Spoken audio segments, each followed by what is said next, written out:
We're ready to begin. Welcome everyone to the webinar. Today we're going to be talking about decentralization. If it's going to be a decentralized ledger technology, then it has to be decentralized. This is the first of a series of webinars on various aspects of the technology of Hedera and of the ledger and how it works and what we're doing. And hopefully these will be somewhat helpful, somewhat interesting. We're going to be talking about things like how do we try to stop forking and what kinds of forking are there. There'll be one on that. There'll be one on our file system. What can you use the file system for? Well, you can store files, but what else can you use it for? It's a revocation service. It's a timestamping service. It has interesting aspects with hierarchical keys. We'll talk about file system. So let's talk about what decentralization is and how we're doing it and all those things. I am Leemon Baird. I'm with Hedera and did Hashgraph. And let's talk about decentralization. So the whole company's goal, in fact, is to be the most decentralized public network at scale in the market.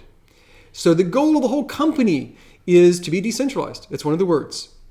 What's the path that we've followed so far? Well, we started way back in 2012 with the idea. We've been building it for years. You know about that. But recently, we've been doing more interesting things. As it got built up, we had our first testing program.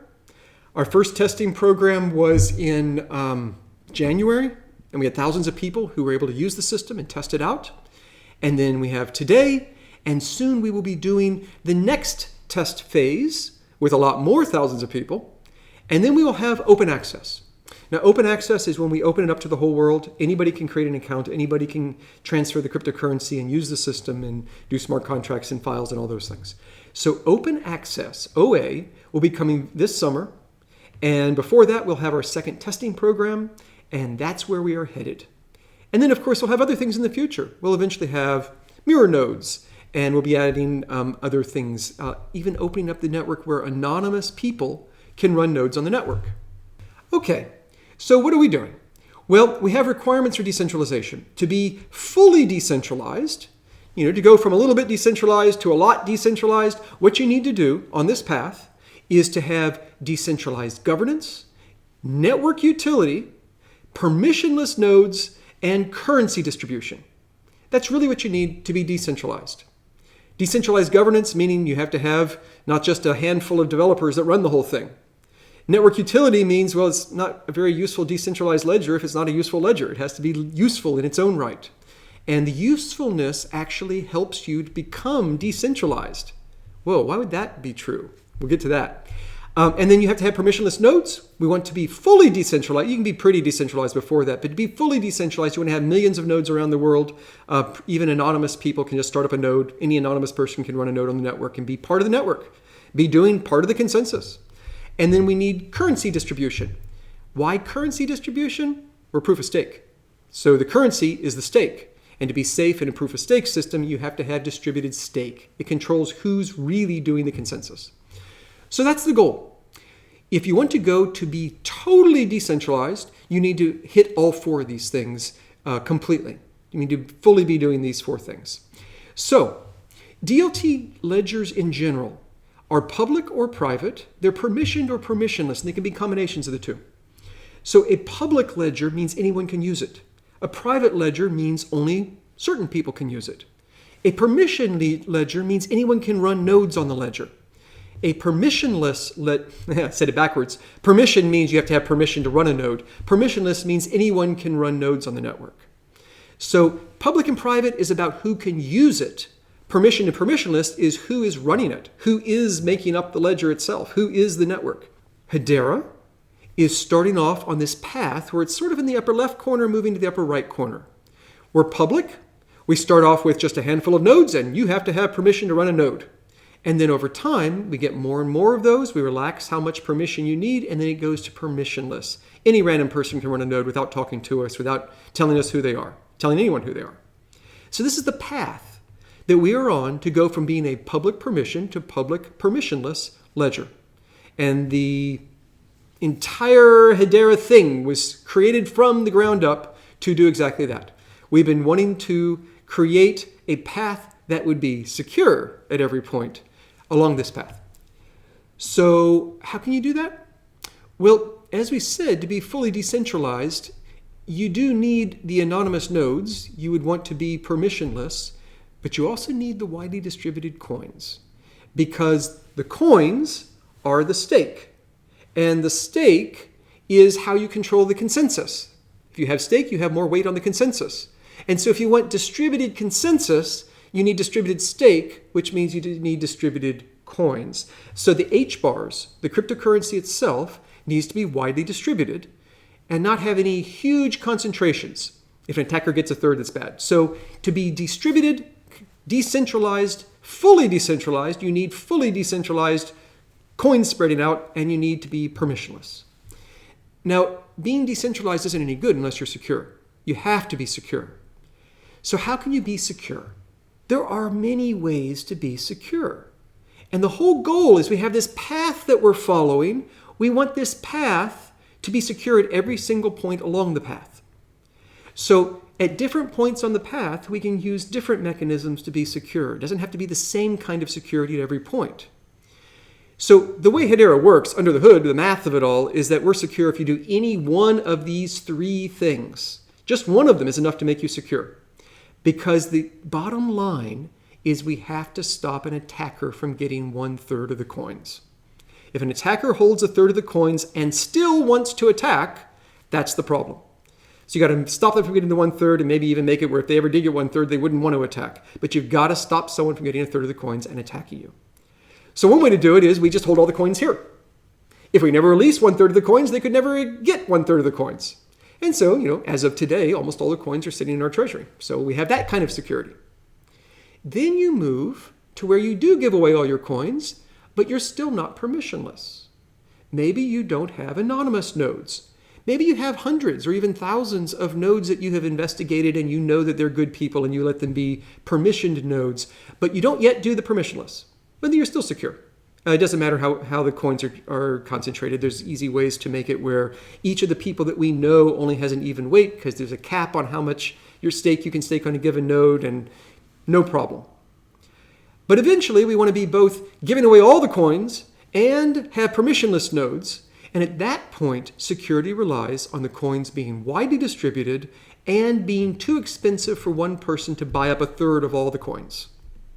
In other words, you need the circulating coin cap to be high enough, the total value of all the coins that are circulating to be high enough that it would just be too expensive to buy 1/3 of them. 1/3 of, not the third of the circulating, but 1/3 of all the coins in existence. So the coin cap is what matters. The price per coin doesn't matter. What matters is how much would it cost to buy 1/3 of every coin in existence. There are 50 billion coins in existence. It never changes.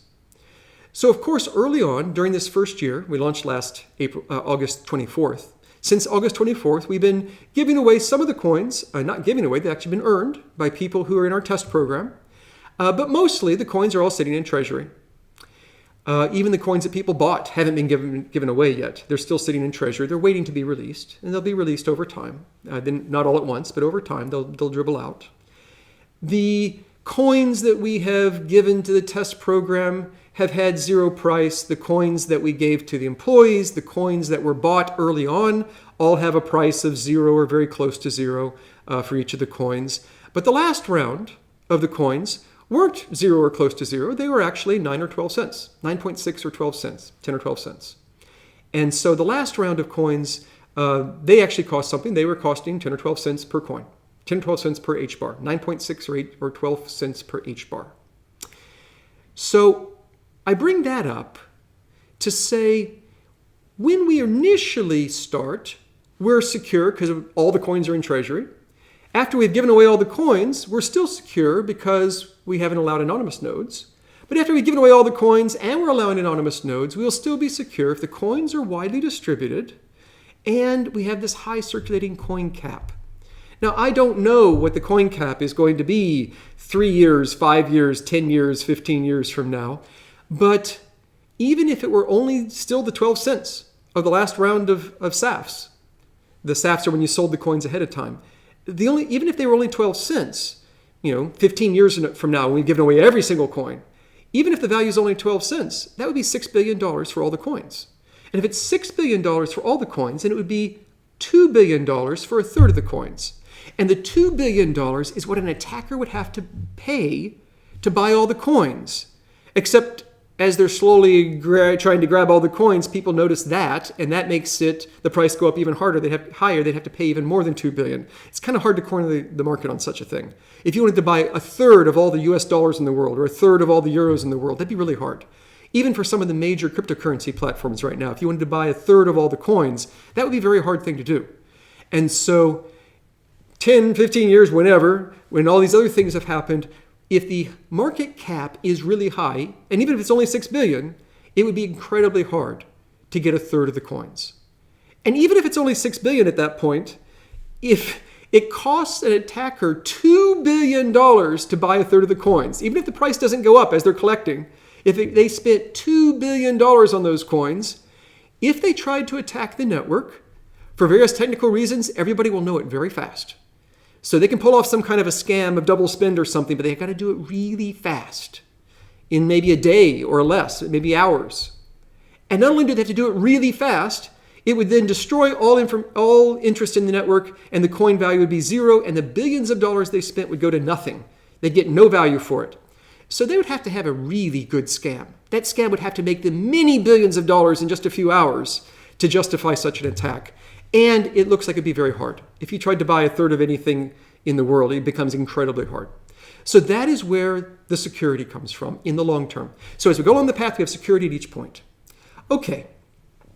Now, I've mentioned several times that we're proof of stake. Proof of work and proof of stake are different. Proof of work is you have basically a supercomputer, a mining rig, that's doing all the calculations to slow down the network on purpose. And you use lots of electricity. Bitcoin uses more electricity than all of Ireland. And that slows people down on purpose. And you could never have a Sybil attack where one person pretends to be 1 million people and gets 1 million times as much influence. No. The influence is by how much computing power you have and how much electricity you're willing to buy. That's your influence. Proof of stake, your influence is how much stake you have. The stake is the influence. And for us, the stake is the cryptocurrency. It's the hbars. So the amount of influence is how many hbars you have. And so the scarce resource is the coins, much more energy efficient, much faster to reach consensus because you're not slowing yourself down on purpose. There's no mining pools needed. In proof of work systems, typically the rewards come infrequently. But with proof of stake, you're paid every day to be a node. You're paid every day to proxy stake. We'll talk about that. So you don't have to worry about that. So that's the difference between proof of work and proof of stake. We're definitely proof of stake. And so that's why everything comes down to the stake. So what I said is that we need decentralized governance. We need a useful network. We need to have those permissionless nodes, those anonymous nodes. We need to be able to have our currency widely distributed and stay widely distributed. We have to believe that it's widely distributed and believe that it's staying widely distributed before we'll let them be anonymous nodes. And if you do that, then you're fully decentralized. And you're also safe. Now, I said there were 4 things. Let's go through the first one. Decentralized governance. This is maybe the most important part about being decentralized, and it's one that people don't talk about a lot. I don't know what good a gigantic decentralized network is if a single government can be in charge of the half a dozen humans that are running the pools that run all the nodes or the hashing power that can control it. You don't want that. You don't want centralization of the governance under a handful of people or under a single political government. You don't want that. You don't want them geographically centralized.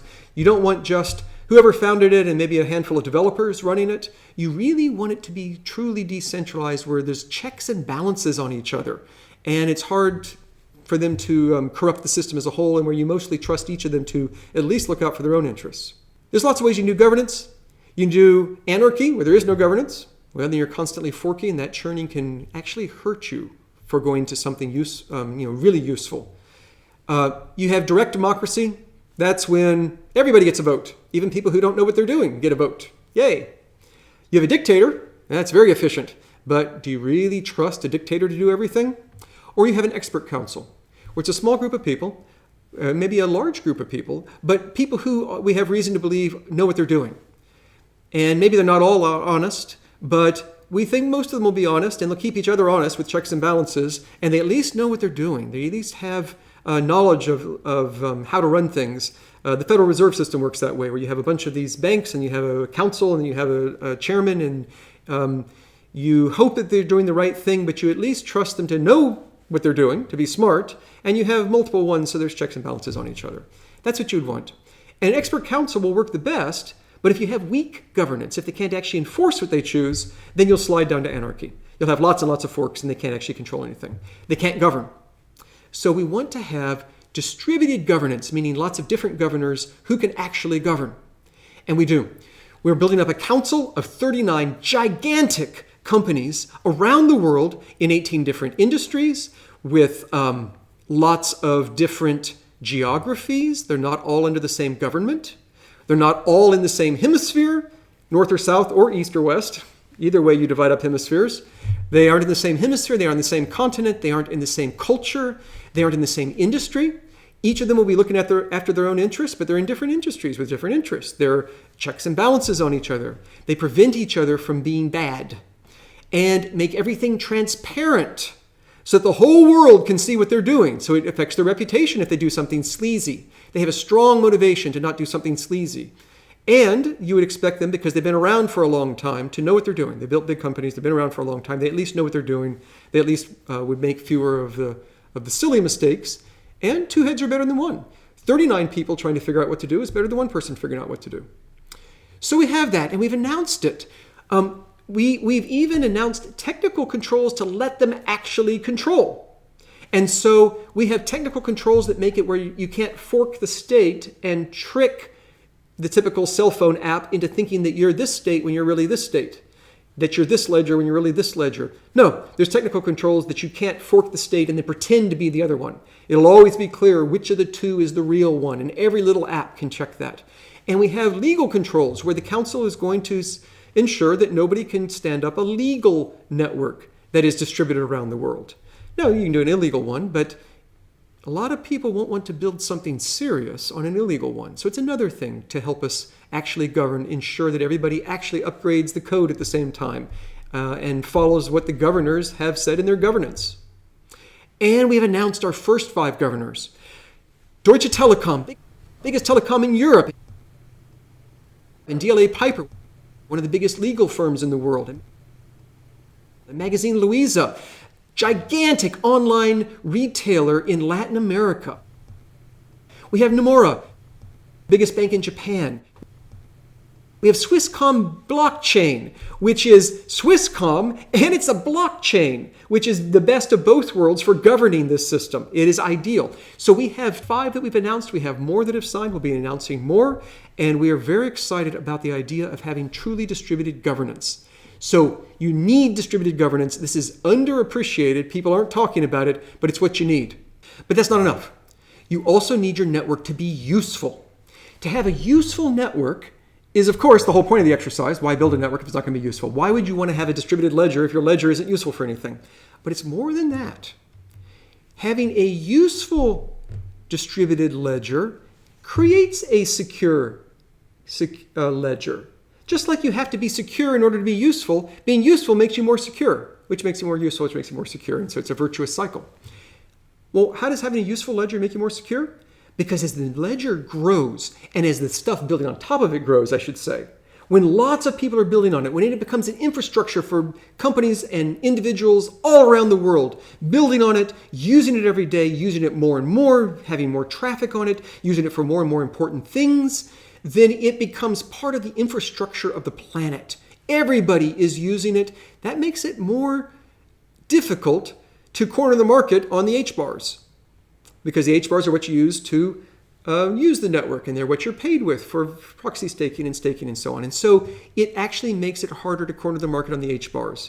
It makes that circulating coin cap be better, and so you can't corner the market on the HBARs, and so it makes it secure. So being a useful ledger makes it a secure ledger. And of course, being a secure ledger makes it a useful ledger.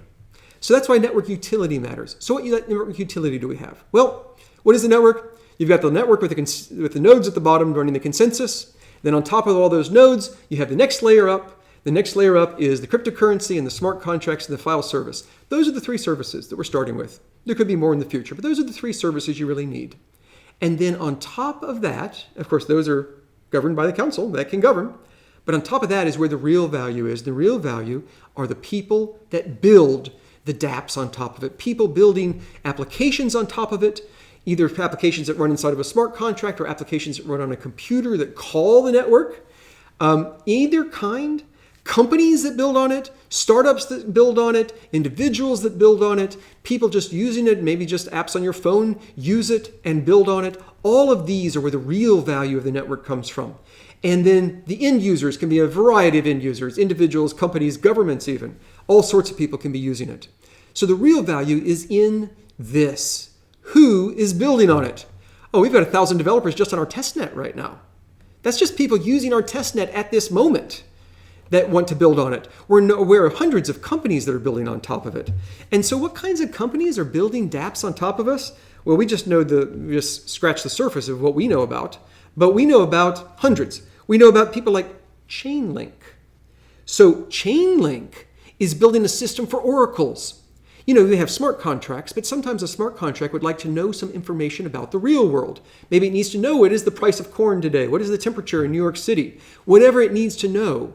And so the company that does oracles can go out and get that information and give it to the smart contract and do it in a way that you know that it really was them and not someone else. And you know that they're really getting it from the true source and not someone else. And then the smart contract, we know that the smart contract really got the information, that it didn't get lost, and that the information it got really is the same as all the rest. All of that. And this is used in the world of ledgers. There are oracles that allow you to use smart contracts. It is incredibly important. And we have Chainlink doing it. Chainlink is building a system to do oracles with Hedera. So Hedera smart contracts will be able to get information from the outside world in this way that is secure and trustworthy, and you can trust it. And then there's a lot of other companies. They're doing things like Satura is doing pharmaceutical development and helping out with that and with tracking things. And Writery is allowing brand assets to be managed and rights being managed around those. And there are other companies doing things that are keeping track of information, or that are helping various transactions to happen, or that are bringing people together, or disintermediating industries. All sorts of things are going on in the world of people building on top of us. We don't even know about everything that's going on. Here's just what we know about. We know about 1,000 developers that are using our testnet right now. Testnets. We have 80 testnets, I think, right now. We have developers using our testnets right now. We've got 15,000 people that come to meetups around the world, in lots of cities around the world, led by our ambassadors. Really appreciate our ambassadors. They just do an amazing job. And they aren't employees. They're just people that want to help spread the word and get involved. We have 560 apps under development or more that we're aware of. And who knows what's not that we aren't aware of, because you don't have to tell us. You know, you don't have to register or anything to do a dApp. You just build it. You can do it on your own. But if you tell us, maybe we can help you somehow. I don't know. So 560 people have told us about it. And then almost 7,000 developers in Discord. And who knows what cool things they're going to build. The ecosystem even includes people like Helix that are allowing you to do something beyond that. Helix isn't a dApp. Helix is an accelerator for dApps. Helix is a company that goes out and finds people that want to build a dApp, build a company that will run on top of the Hedera ledger. And Helix funds them and gives them advice and gives them even 10 weeks of help and training and office space and interaction with each other, and then helps them get started. At the end of the 10 weeks, they decide, they give them all a chance to say what they're going to do and demonstrate what they've done, and they decide who the best ones are, and they fund them further to actually incubate them into being real companies building on Hedera. Helix has nothing to do with the Hedera people, the Hedera employees, the Hedera company, or the Hedera governance. They're independent entirely. They just are an accelerator that has grown up as part of the ecosystem that is now accelerating the rest of the ecosystem. And they have all sorts of cool things, even in their first batch. The first batch has gone through the 10 weeks. They finished, they presented what they've done, and it's really cool. So like one of them is Payable Links. And Payable Links is building a micropayment system that lets you do micropayments on the web. Really cool, and takes advantage of the fact that we are emphasizing micropayments. We have tuned the ledger from the ground up to be extremely fast for micropayments, much faster even than for the smart contracts or for the files. We have emphasized micropayments from the ground up, and Payable Links is building on top of that. Or you have Nuvonic, which is keeping track of hotspots and allowing people to share the bandwidth of those hotspots and share information with each other at hotspots. and doing user-to-user micropayments, again, emphasizing the payment system. It's a very cool application that, in both of these cases, arguably you couldn't even do it unless you had really fast micropayments, and they're doing that. Or you have totally different things. Otrify, organic food. You want to know, is my organic food really organic food? That's what you want to know. You want to know what's really the history of this. Yeah, you're telling me it's organic. What's the history of it? And this is what they're doing. They're tracking the history of it, and they're using the ledger to do it. And they are already operating with some grocery stores, and they will be running on Hedera on day 1 of OA. On the day of open access, they will be starting to run it on Hedera. And you know what? Nuvonic will also be running theirs on day 1. And you know what? Payable Links will too. They also will be running on day 1 on OA. They will be running. So this is the ecosystem that is growing up around Hedera, and this is extremely exciting to me. It creates the value of the ledger, and the value of the ledger allows it to become decentralized faster. And so the more useful the ledger is, the more people are building on it, the faster it can become decentralized. So that's exciting. So what is this path? I talk about going to being permissionless. If we're being decentralized, we have to have anonymous nodes. You don't start with anonymous nodes on day 1. That would be silly. It'd be easy for an attacker to get a third of the coins and you're out of luck. No, we want it to be starting on day 1. We have permission nodes and you can trust them. But then we want it to grow with lots and lots of nodes, even permissionless ones. So we need a methodical path. So what does that look like? Okay, so we start with a handful of nodes running, and then the council members run them. And as the council grows, we get more nodes until we have 39 nodes being run from the council. And that is a useful thing. But we want to grow far beyond a handful of nodes. And we also want to grow far beyond even 39 nodes. And so we will start having participating organizations that we get to know the organization, we trust them, the council trusts them, and we say, okay, organization, you can run a node also. And that could get us beyond that, the initial 39 nodes, or the initial handful, then the 39. It could get us to hundreds of nodes. But we want to go beyond that. We want to go beyond having to get the permission of each person, permission from us for each person running a node. We want to go beyond that to anonymous nodes, permissionless nodes, thousands or millions of them all around the world. And we want them to just be universal and no barrier to entry. I'll tell you in a second about how it's really easy to run a node because you don't have to have any tying up of your money or even the danger of your money being taken away if something goes wrong. We can protect you from that. So we want these permissionless nodes around the world. That is the path to being truly permissionless. We want the nodes to spread out, have more and more of them. It's also a path to becoming more useful and more decentralized because that's what you want lots and lots of nodes to do. But we have to be secure on every step along that path. That is without question the most important thing. A distributed ledger is about trust. Beyond anything else, it is good for it to be fast. It is good for it to be decentralized. It is good for it to be distributed. It's great for it to have good governance, but you have to have trust. Now, of course, good governance is part of trust. Decentralized can be part of trust, but it has to be trustworthy. It has to be secure. And all these things tie together. It's all one big thing that ties together. So how do you get security for one of these things? Well, you want best-in-class security. The consensus algorithm itself really should be ABFT. ABFT means you have finality, and even when attackers can slow down parts of the network and put in firewalls, you still have guarantees that you won't have double spending and so on. You want it to be Sybil attack resistant. You don't want one person to pretend to be 1 million people and to get 1 million times as much influence on the voting and the consensus and then destroy the system. And you want DDoS attack resilient. You do not want some big botnet out there of compromised computers flooding messages all into one computer and shutting it down, and that shuts down the whole network. So we don't want to have a leader. We want to be completely decentralized in not even having a leader for a second. So ABFT. ABFT means you have consensus. You know you get to consensus. This is the strongest security. You have to have real finality for this. And the 1/3 rule that comes out of mathematics is that it should be absolutely secure then as long as less than 1/3 of the weight of the consensus is malicious and failing to work with us. So we want to make sure that less than a third of this stake, if you were counting nodes, it'd be less than a third of the nodes, but we use proof of stake, so it's less than a third of the stake, is controlled by a bad guy who will just turn off their computers or who will actively do malicious things and protocol attacks on the whole network. And the laws of mathematics say the best you could do is 1/3. We want to be there, and we are.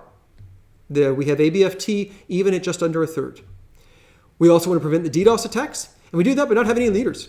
The gossip about gossip with virtual voting means you never have a leader, not even for a second. We don't even take turns being leaders. We don't even have proposed leaders who are block proposers or coordinators or leaders or whatever. Nothing. At every moment, every node is equivalent. Every node is creating new transactions at every moment. The equivalent of a block. Every node could be creating new blocks at every moment. And they just are randomly picking each other and sending them around. And there's never a leader, never a coordinator, never any subset that's special. They're just all the same. And that's what you need. And we have that. And then the Sybil attacks. And that's really where talking about the proof of stake is most important, is in Sybil attacks. Sybil attacks says for a proof of stake system, I don't want one person to get the stake as if they were 1 million people. Don't want that. Oh, we'll do it with coins. So then if you have 1 million HBARs, you can either pretend to be one person with 1 million HBARs or 1 million people with 1 HBAR, and you have the same effect on the system either way, so we don't care. So we want to stop the Sybil attack. We want you to have the same weight. And we want to do proxy staking so that we even have people saying, I think you're a good person, and giving you some of their weight. And we want those people to be distributed, so it isn't one person with all this proxy staking weight. On day one, it's just Hedera has all that weight. We want to become decentralized. And then we want the treasury coins to be proxy staked. So initially, when the treasury of Hedera itself has a bunch of coins, they will be putting their influence into certain nodes that they trust. And that's good to start with. But over time, we want to transition to where the market itself is putting its trust into these nodes. So I keep coming back to how important it is that the HBARs are widely distributed and that it is hard for someone to get 1/3 of them and then attack us. Actually, I'm fine with someone having 1/3 if they never want to attack us. But you don't want that. You want them to not want to hurt the network. So how do you do that? Well, as you've seen so far, the HBARs really have 2 different roles in the network, in the ledger. The fuel of the ledger is the HBARs because that's what you spend to use it. Every time you want to do something, you spend a fraction of a cent worth of HBARs to do it. Okay, so it's the fuel that runs the network. It also runs the network itself in the sense that the ledger is a bunch of nodes, and each node is paid to be a node in HBARs. And when we have anonymous nodes, you'll be able to run an anonymous node. Don't tell anybody who you are, totally permissionless, and you still get paid in HBARs. That's why you'd want to do that. That's what will motivate people to run these nodes that are spread around the world. Furthermore, if you proxy stake your coins to somebody, then you get paid for that too. So it's fuel in that sense. But more importantly, for the security thing, is that it is a network protection mechanism. This is what keeps the ledger safe, is that it's hard for one attacker to get 1/3 of all the coins in existence. And the proof of stake system is why we care about that. So do rules of the HBARs. I've told you about the proxy staking. Each node says, okay, here's my coins. I am proxy staking them. I am staking them. And please pay me proportional to how many coins I'm staking and give me influence proportional to how many coins I'm staking. Also, if you don't run a node, you can be a user and you proxy stake your coins. You say, I trust that node over there. I give it credit for my coins. Now, we do this in a way that is completely safe to the node and the user. You do not have to lock up your coins. You do not have to bond them. You do not have to risk your coins. There is no slashing. If you proxy stake your coins to someone and then something goes wrong, you don't lose your coins. They just kind of stop earning payments for you. So you have a motivation to not do it, but there's no threat there. Similarly, you don't lock them up. As long as you have them in your account and they're being proxy staked, you earn some coins for them. And if you ever want to spend them, you can. And then you just stop earning for the ones that you've spent, but you keep earning on the ones you haven't spent yet. So there's no risk to you. Same thing for a node. You don't have to lock up your coins. You just have to leave them there, and if you left them there for a whole 24 hours, at the end of 24 hours, you get paid for them. So every day that you left your coins there, you get paid. If you can take them out at any moment, and then you just don't get paid for that day. So it is a very safe system for the users and for the nodes. And then, of course, the whole point is it keeps the ledger itself safe. And I said there's payments. There are payments. The node gets a payment from Hedera because it's a node. Thank you for being a node. You're helping us be distributed and decentralized and secure. And the user gets a payment, and that is the proxy payment. And the node gets the proxy payment, which means the node wants to tell the users, yes, I am reliable, and convince the users that it's reliable. And so we have another virtuous cycle here. The nodes want to be thought reliable, and the users make them reliable. Okay, so that's the proxy staking. So the life cycle of the coins is what I've said. You have the end users. Some of them decide to proxy stake. Why not? It's easy to do. And then they get paid for it. The other ones don't get paid, but it doesn't matter. And then they can use them to use the network directly or to use some of these third-party applications. And then it all flows around in a big circle. That's the life cycle. Everything comes down to being able to get these coins distributed and distributed widely and distributed in such a way that it's hard for them to become undistributed. How do you do that? You do that with a good release schedule. Here is our release schedule right now. This is what we're planning to do.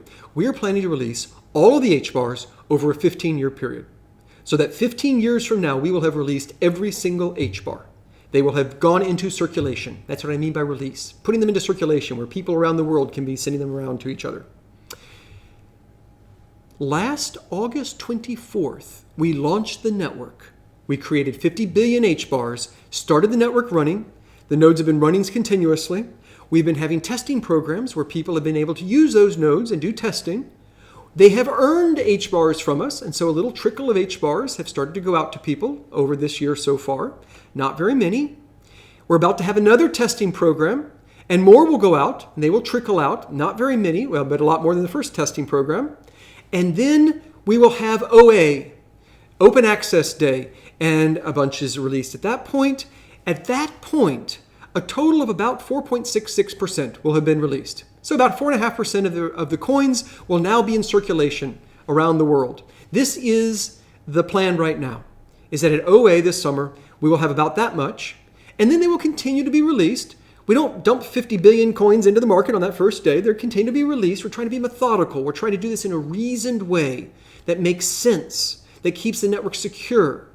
So we will be releasing them continuing for the rest of the year. So from August 24th, 2018 to August 24th, 2019, the remainder of that year, we expect by the end of that year to have 6.6%, a little bit more than the 4.66 that we would have at OA. And then it just continues. And you can see here our current plans for 15 years. And at a 15-year point, 15 years after our launch in 2018, we have now released 100% of the coins. And that is the plan right now. Reasoned, methodical, careful, this is what we plan to do. But what if something goes wrong?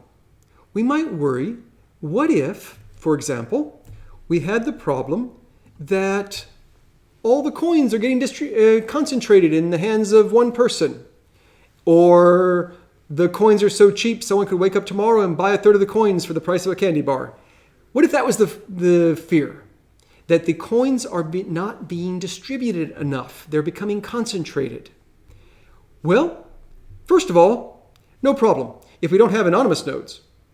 If we don't have anonymous nodes, then we are secure. It doesn't matter. The concentration here is only really when we get to the anonymous nodes. And so if it looks like they're becoming distributed, we might delay how long we do the anonymous nodes. But we wouldn't delay the releasing of the HBARs. We wouldn't delay the distributing of the HBARs, both because we don't need to, and also because you wouldn't want to. If you see a problem where they're not distributed enough, you don't fix the problem of a lack of distribution by failing to distribute. If they aren't distributed enough, you solve it by distributing. And so what we would do in that case is we would continue to distribute the coins. We'd continue to release the coins on this schedule and maybe delay when we do anonymous nodes so that we can still be secure, and continue to work to build up the ecosystem that builds on top of the ledger so that it has value. These are the things that we would be doing. So this 15-year release schedule, the council can change, but the council as a whole is going to have to agree, and they're going to have to have a reason to do it. And so the most obvious security problem would be just concentration of coins, and there would be no need to change the schedule for that. Really what you would want to do is delay when you do anonymous nodes. And then there's something called sharding. You would delay that too. Sharding is when you break up the big network of all the nodes into lots of little networks of nodes, and each one has its own information. And we have great plans to do sharding, again, just because we want it to scale, we want it to be more valuable and more useful, but we could delay sharding if the coins all look distributed, or look like they're not distributed, look like they're concentrated. So that is how we would do this. This schedule is subject to change if the council decides to, but for security reasons, they wouldn't need to. It's going to be a long time before we would even have this problem, I think. And even if we had the problem, we would solve it with different ways than changing the schedule. So, what does that mean overall? Here is what we have said. The summary is that we are going to go to where we are now, which is decentralized governance, utility, growing decentralization over time as we get permissionless nodes, growing decentralization as we release our stake, which is the HBARs, the cryptocurrency. We will be on this path to becoming more and more decentralized until we are totally decentralized. This is the path that we will be following, and we'll be doing it in a way that is completely secure at each point along the path. So the governance, we have the initial governors that we've announced and some more that we've signed that we'll be announcing more. We'll be growing up to 39. They'll be revolving over time because we don't even want centralization temporally. We want decentralized in time. And so 6-year limit. After 6 years, they have to roll over to a new council member. And we'll be making the network useful. It will be useful at OA and will become more and more useful over time. We'll be having permissionless nodes someday, but not on day one. On day one, it's just a handful of nodes. And then it grows to be the council nodes, and then grows to be the participating organizations running nodes, and then grows to be the anonymous nodes. And so we can be starting with just a few, growing to a handful, and then to hundreds, and to thousands, and maybe even millions. No reason we can't go to millions, which will let us do things like sharding, where we break ourselves up from being one big network to being a few, and then to many. But all the many little networks combining to form one ledger. That is ABFT as a whole. That's what sharding is. And then we also have something called mirror nets. Those are just computers that watch what's going on. They can be anonymous from day one. No need to even delay the anonymous for that because all they're doing is watching. They can't hurt the security. So we can do that right away. Just have computers that are watching what's going on right away. They can be anonymous very early on. And then we'll be doing the currency distribution. And the goal there is to be smooth over 15 years. And the smooth release schedule keeps things clean and reliable. In the near future, we're going to be doing community testing phase 2. On May 13th, you will be able to sign up at the portal. You'll be able to get a profile. You'll be able to get an account, and we will put some HBARs in it, and then you'll be able to use those HBARs to test the network. And the network testing will give you more HBARs. And we are devoting a lot of HBARs to this program. But it isn't just the test program on the mainnet. We even have a testnet test program that will be allowing you to earn HBARs. So if you are a developer, you can earn HBARs by using the testnets. You'll be able to get the SDK, build your own dApps, or you can use our dApps, and you can earn 5 HBARs every time you do 100 transactions from your account on the testnet. And in this way, you will be able to be helping us test the system on our testnets, in addition to the testing program that's happening on the mainnet. And you will be earning HBARs for that as well. And you can also contribute to the open source community SDKs. We have a number of SDKs that have been written by the community in various languages. You can contribute to those. You can use our open source utilities. We have the Android wallet and iOS wallet. Those are open source. You can use those and take the source code and modify them and create new ones. So you can add on to the current ones or suggest adding ons for the current ones, but you can also use them to fork them to create your own code. or use them as inspiration in your own code, or use them as components of your own code. We have a Chrome browser extension, which allows you to go out to the internet and surf the web and be paying a fraction of an HBAR every time you read an article or listen to a song or see a web page. You can do that. And so you could build your own extensions to do similar things. Or you can use the WordPress plugin and add it to your website. And so then other people who are using our Chrome extension can go to your website and read your articles and listen to your songs and see content, watch your videos on your website and pay in HBARs for that. So these are all the things for our developer program, and our developer testnet program will allow you to earn HBARs even on the testnets, as people are also earning HBARs on the mainnet, and you can do that too. So what do we have? Well, we are going to be able to have on the mainnet, you can earn up to 250 HBARs by reading articles, listening to podcasts, by watching videos, by just consuming content. You'll be able to earn up to 250 HBARs if you're doing that on the mainnet. In addition, we will be having a smart contract that you can try out. This is a really fun smart contract that someone in the community wrote. Nick wrote this. I am amazed at what he wrote. It is incredible. So what this does is it lets you buy stars. It shows you maps of all the stars in the galaxy, or a bunch of them, and then it allows you to go in and buy them. It tells you the price of each star, and you can pick which one you want, and you can buy it, and you get 100 HBARs if you try out this app that Nick wrote and you buy a star, and then you own a star. You don't really own a star. But this is just, it's a fun demo app. I just think it's really fun. I've heard of scams where people sell stars. We are not scamming. This is not real selling stars.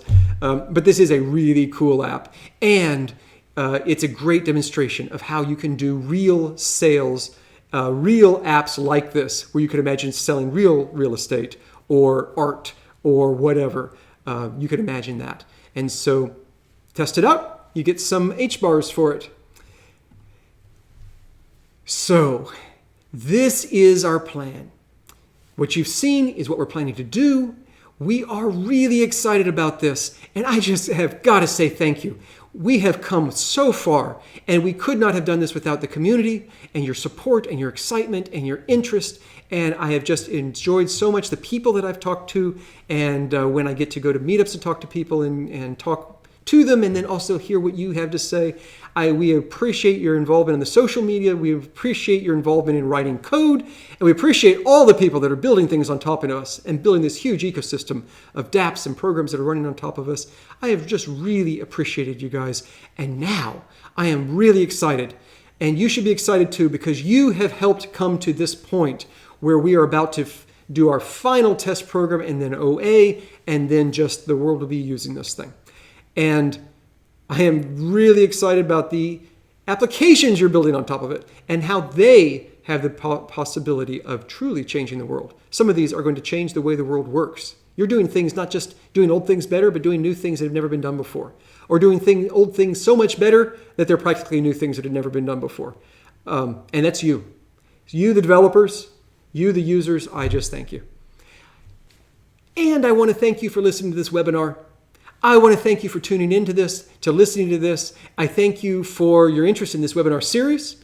There'll be more. I hope I'll see you at the next couple of ones. We'll have a webinar on files. We'll have a webinar on forks. We'll have webinars on all sorts of things. Thank you for that. And for all of us at Hedera Hashgraph, thank you very much.